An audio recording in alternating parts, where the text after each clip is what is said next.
అందరికీ నమస్కారం అండి. గతంలో ఎలా అయితే నా మీద పాజిటివ్ వచ్చిందని ఛానల్ వాళ్ళు, మీడియా వాళ్ళు అండ్ యూట్యూబ్ ఛానల్స్ వాళ్ళు ఎలా అయితే ప్రచారం చేశారో అదే పాత న్యూస్ ని తీసుకుని వచ్చి మళ్లీ టెలికాస్ట్ చేస్తున్నారు. పాజిటివ్ వచ్చింది అని చెప్పి.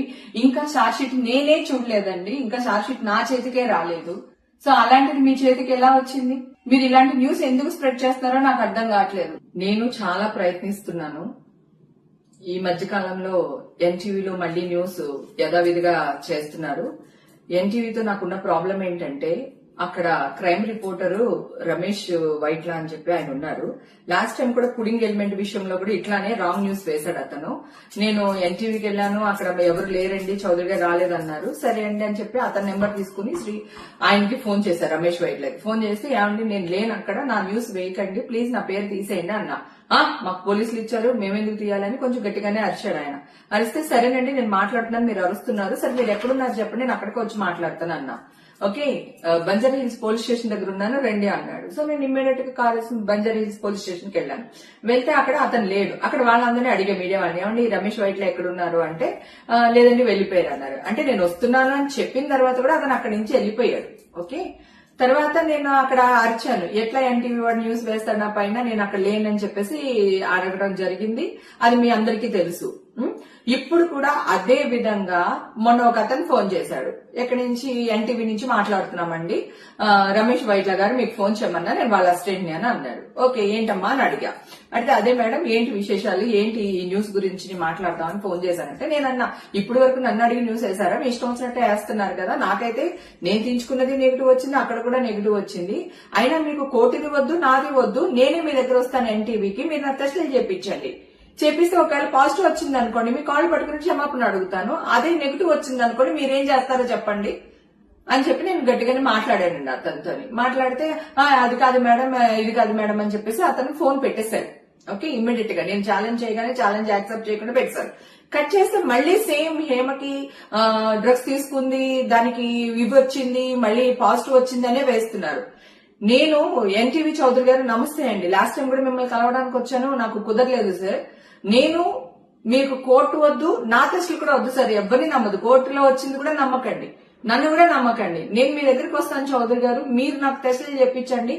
అలాగే టీవీ5 మీరు ఒక్కళ్ళే కాదు న్యూస్ వేసేది, టీవీ5 గానీ, బిగ్ టీవీ గానీ, ఆర్టీవీ గానీ, ఇవన్నీ కూడా ఇవే న్యూస్లు ప్రచారం చేస్తున్నారు సార్. నేను ఇంత గట్టిగా వాదిస్తున్నాను, మీరందరూ చాలా పెద్ద పెద్ద పర్సనాలిటీస్, పెద్ద పెద్ద వాళ్ళు మీరందరూని, మీ దగ్గర నేను ఒక ఛాలెంజ్ కి నించుంటున్నాను అంటే అర్థం ఏంటి సార్? మీరు పెద్దవాళ్ళు కనుక వయా మీడియాగా ఈ కింద ఏం జరుగుతుందో మీకు తెలుసో లేదో నాకు తెలియదు. నాయుడు గారు, టీవీ5 నాయుడు గారు, మీకు నేను 15-20 ఇయర్స్ అని తెలుసు సార్.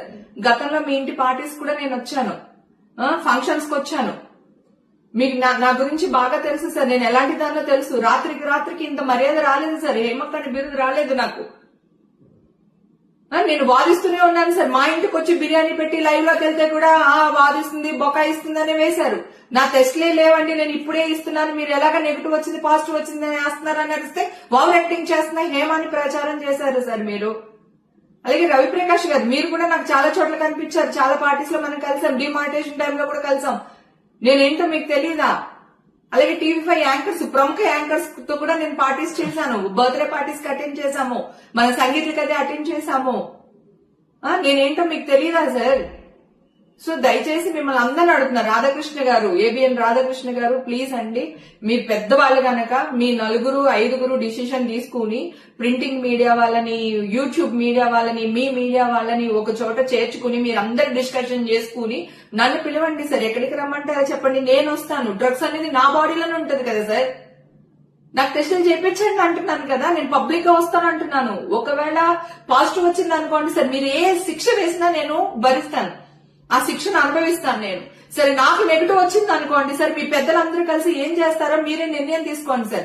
ఆల్రెడీ ఫిలిం న్యూస్ వాళ్ళందరికీ నేను ఫోన్ చేశాను, నేను ఫిలిం రిపోర్టర్లు అందరికీ ఫోన్లు చేశాను, వాళ్ళ అసోసియేషన్ కింద ఒకటి ఫామ్ అయింది కదా, వాళ్ళకి ఫోన్లు చేశాను నేను.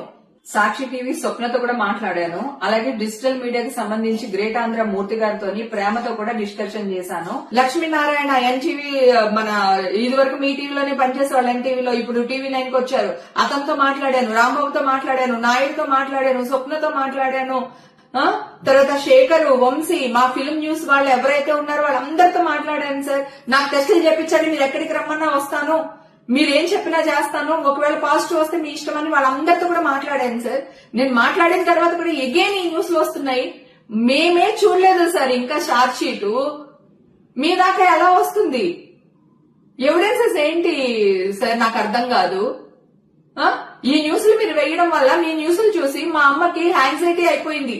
మొన్న నైట్ ఇక్కడికి తీసుకుని వచ్చారు సార్. నిన్నంతా నిమ్స్ లో ఉండి డాక్టర్ భూషణ్ గారు మా అమ్మగారికి ట్రీట్మెంట్ చేస్తున్నారు. 75 years మా అమ్మగారికి. ఆవిడకి 2 కిడ్నీలు పనిచేయదు సార్, 70% పనిచేయవు ఆవిడకి. బ్లైండ్ లో క్లాట్ ఉంది దానికి. ఈ గుడ్డు పడుకున్నది గుడ్లేదు, కూరెట్టుకున్నది గుడ్లేదు, ఊడ్చిరాట్మనంట చెప్పుకున్నా అంతే. అదే అది కూడా గుర్తులేదు నాకు. మీ వల్ల నేను పరువు కోసం చచ్చిపోతాను సార్, పరువు కోసం చచ్చిపోతాను నేను. నా ఫ్యామిలీ తలదించుకునే పని ఈ రోజు వరకు చేయలేదు. నా ఇండస్ట్రీ నా వల్ల తలదించుకునే పని ఏ రోజు చేయలేదు సార్. ఈ రోజు కూడా చెయ్యను, గతంలో చేయలేదు, ఫ్యూచర్ లో చెయ్యను సార్. దయచేసి దండం పెడుతున్నాను మీకు. దయచేసి మీ పెద్దవాళ్ళందరూ రాధాకృష్ణ గారితో సహా, నాయుడు గారు, రాధాకృష్ణ గారు, ఎన్టీవీ చౌదరి గారు, మీరందరూ కలిపి ఒక డిసిషన్ తీసుకుని నన్ను ఒక 2-3 రోజుల్లో మీ దగ్గరికి పిలవండి సార్. పిలిచి నాకు టెస్టులు చేయించండి. కోర్టు వద్ద ఏమొద్దు, మీరు టెస్టులు చేయించండి. నేను రెడీగా ఉన్నాను. నేను మీకు అందరికీ సారీ చెప్తాను సార్. మీరు ఏ శిక్ష చేసినా అనుభవిస్తాను. అలాగే నాకు నెగిటివ్ వస్తే నాకేం న్యాయం చేస్తారో చేయమని అడుగుతున్నాను సార్ నేను.